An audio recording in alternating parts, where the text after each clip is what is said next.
Selamat siang adik-adik yang terkasih. Pada kesempatan ini kita lihat materi bab 3, panggilan dan perutusan murid Yesus. Pada pertemuan sebelumnya, itu kita sudah lihat tentang Yesus yang mewartakan kerajaan Allah melalui perumpamaan, melalui sabda, dan juga Yesus yang mewartakan kerajaan Allah melalui tindakan, melalui mujizat. Pada bagian pertama ini kita melihat Yesus memanggil murid-muridnya. Sebagaimana yang kita ketahui, Tuhan Yesus memanggil ke-12 orang murid, 12 rasul, yang tentu nama-nama mereka adik-adik semua sudah hafal. Mengapa Yesus akhirnya memanggil murid-muridnya? Kita tahu bahwa Yesus dalam hidupnya itu bertugas untuk mewartakan kabar sukacita, mewartakan kerajaan Allah, dan menghadirkan kerajaan Allah di tengah-tengah dunia. Itu tugas utama Tuhan Yesus.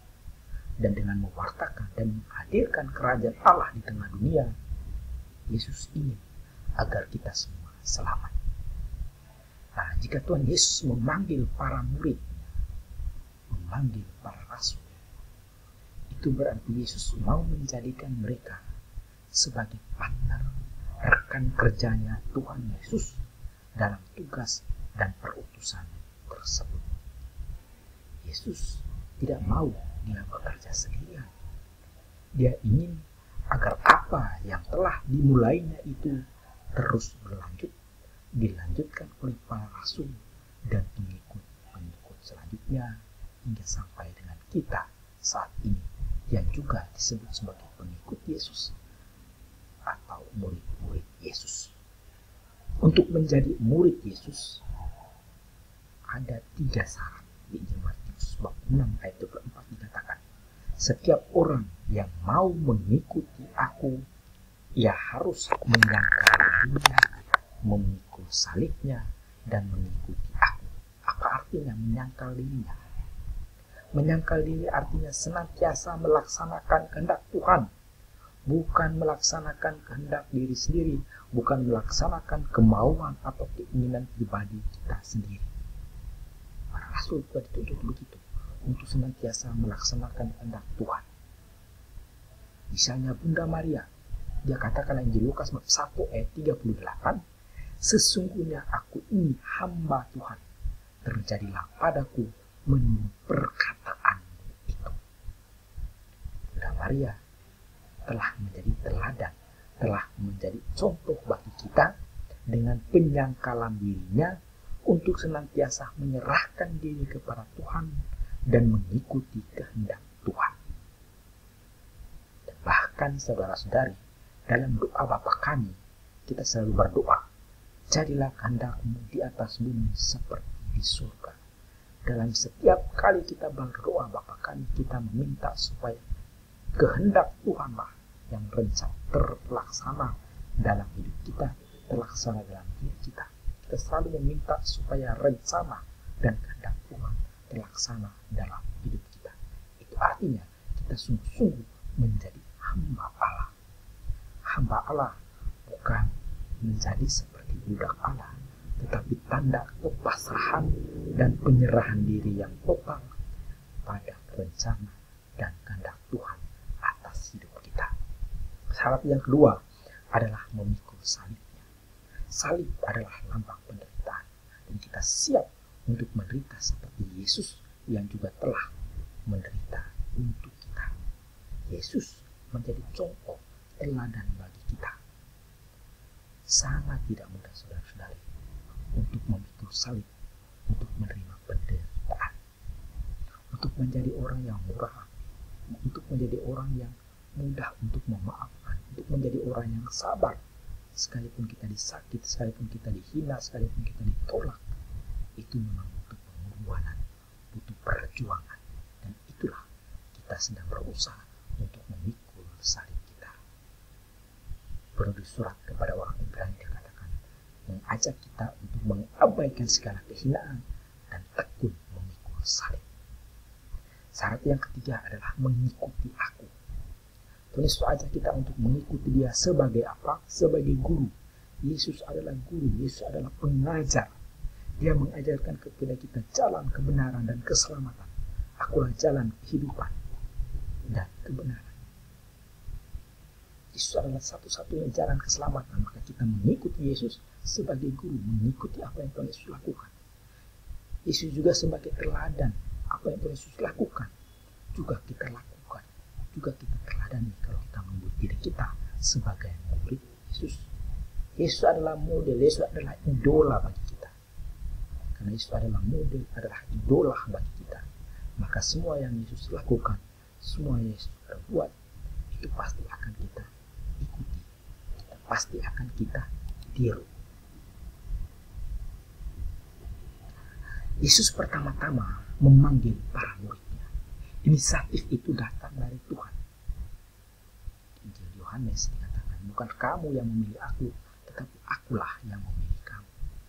Maka panggilan menjadi murid itu adalah sebuah rahmat yang dianugerahkan kepada kita. Dan seperti yang kita lihat para rasul dalam pengalaman mereka, bagaimana tanggapan para rasul atas panggilan Tuhan Yesus itu. Rasul Petrus dan Andreas, mereka sedang menebar jala dan langsung meninggalkan jalannya dan mengikuti Yesus. Yakobus dan Yohanes juga sedang berada bersama ayah mereka, sedang membereskan pukat jala di dalam perahu. Mereka meninggalkan ayah mereka, meninggalkan perahu, lalu langsung mengikuti Tuhan Yesus. Matius yang dikenal sebagai pemungut cukai juga sedang bekerja untuk memungut cukai, juga langsung berdiri dan mengikuti Tuhan Yesus. Begitupun rasul-rasul yang lain. Tanggapan para murid ini, saudara-saudari, sifatnya adalah segera. Tidak ada alasan untuk ragu atau tidak boleh menunduk ke belakang. Seperti dikatakan oleh Tuhan Yesus sendiri di Injil Lukas. Ketika mau mengikuti Yesus ada yang katakan, izinkanlah aku pergi dahulu menguburkan Bapakku. Atau aku akan mengikuti engkau, tetapi izinkan aku pamit dahulu dengan keluarga. Tidak. Bukan itu yang Tuhan Yesus minta. Tuhan Yesus minta agar kita segera langsung menanggapi jawaban Allah. Langsung menanggapi panggilan dari Allah. Artinya kita harus selalu siap untuk menjadi murid. Siap untuk menjadi pewarta dan membawa kerajaan Allah di tengah dunia dalam kehidupan kita sehari-hari. Jangan pernah menunda untuk berbuat baik. Jangan pernah menunda untuk berbuat baik. Itulah cara kita menanggapi panggilan Allah untuk menjadi muridnya. Bagian kedua, saudara-saudara, kita lihat cara hidup murid Yesus. Ketika Yesus ditangkap, menderita dan wafat di salib, mereka, para murid, sempat terpencar, namun kemudian berkumpul lagi sebagai jemaat Kristen perdana. Kristen artinya pengikut Kristus. Kristus artinya yang diurapi, bahasa Ibrani Mesias. Dan kata Kristen itu pertama-tama kali dipanggil atau disebut oleh orang-orang Antioquia di Kisah Para Rasul 11 ayat 26. Orang-orang Antioquia untuk pertama kalinya menyebut murid Yesus itu sebagai orang Kristen. Jadi Kristen itu pertama kali dipanggil atau disebut oleh orang Antioquia untuk menyebut orang-orang atau murid-murid Yesus. Di Kisah Para Rasul bab 4 ayat 32 sampai 37, nanti adik-adik baca sendiri. Kita lihat cara hidup jemaat. Atau di Kisah Para Rasul bab 2 ayat 41 atau 47, itu cara hidup jemaat pertama. Ringkasannya seperti ini. Mereka adalah kumpulan orang yang percaya, orang yang beriman, percaya kepada Kristus. Mereka adalah orang-orang Kristen. Hidup mereka adalah sehati dan sejiwa. Mereka punya satu hati, satu jiwa. Pikiran, tujuan, niat mereka satu. Segala sesuatu yang ada pada mereka itu menjadi milik bersama. Mereka memberi kesaksian tentang kebangkitan Yesus dan membaptis banyak orang sehingga jumlah mereka terus bertambah. Mereka hidup dalam kasih karunia yang melimpah-limpah. Mereka juga bertekun dalam pengajaran para rasul. Mereka selalu berkumpul untuk memecahkan roti dan berdoa di rumah-rumah secara bergilir dan juga berdoa di bait Allah. Dan rasul-rasul mengadakan begitu banyak mujizat.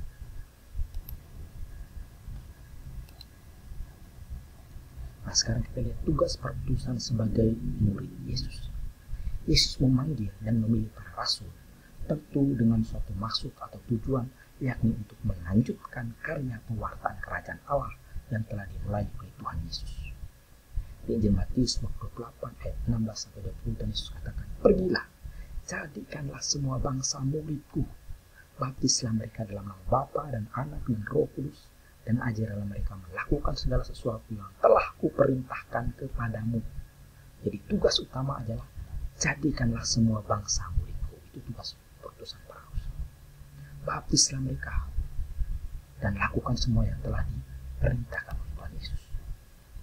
Selama Yesus hidup dan mewartakan kerajaan Allah, dia juga memilih ada 70 orang murid.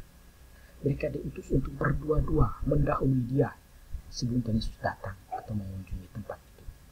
Yesus suruh mereka untuk pergi tanpa membawa bekal, tanpa membawa kasut. Dan ketika masuk di rumah, katakanlah damai sejahtera bagi rumah itu. Dan mereka disuruh untuk menyembuhkan orang-orang yang sakit dan mengatakan kerajaan Allah sudah dekat. Kita saudara-saudari adalah murid Yesus zaman now. Pembaptisan yang kita terima itu adalah tanda kita dipanggil dan diutus sebagai murid Yesus. Maka dengan pembaptisan kita menerima apa yang disebut dengan rahmat imamat umum, menjadi imam, nabi dan raja. Menjadi imam, tugas kita adalah menguduskan, membawa orang-orang kepada keselamatan. Menjadi nabi, tugas kita adalah menjadi pewarta kebaikan, pewarta kerajaan Allah.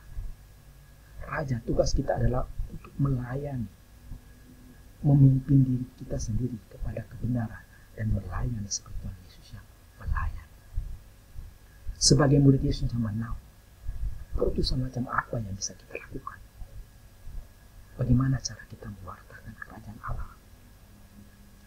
Kerajaan Allah adalah kerajaan kasih, damai, dan pengampunan. Berbuat kasih, mengampuni adalah tugas perutusan kita sebagai murid. Mengikuti perayaan Ekaristi dan tekun berdoa juga adalah cara kita menjadi murid-murid Yesus. Secara khusus adik-adik, kita berada dalam bulan kitab suci. Pada bulan kitab suci ini, kita diajar untuk lebih tekun lagi membaca kitab suci, mendalami firman Tuhan, dan kemudian kita mewartakan firman Tuhan itu. Agar kita menjadi murid yang baik, caranya adalah kita belajar untuk sungguh-sungguh mengenal Tuhan Yesus. Cara supaya kita mengenal Tuhan Yesus adalah dengan membaca Injil, membaca kitab suci. Semakin kita tekun dan rajin membaca kitab suci, kita akan semakin mengenal dengan lebih baik siapakah Tuhan Yesus.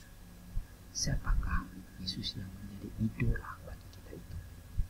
Setelah kita kenal Tuhan Yesus, kita tahu ajarannya dan kita lakukanlah. Yesus katakan, yang menjadi ibuku, saudaraku, ialah mereka yang melaksanakan kehendak Bapa-Ku, yang melaksanakan perintahnya. Menjadi murid tidak ada yang lain selain melaksanakan semua hal yang diperintahkan oleh Tuhan Yesus. Itulah cara kita menjadi murid-murid zaman sekarang. Ada banyak hal yang bisa kita lakukan untuk mewujudkan bahwa kita adalah murid-murid Tuhan saat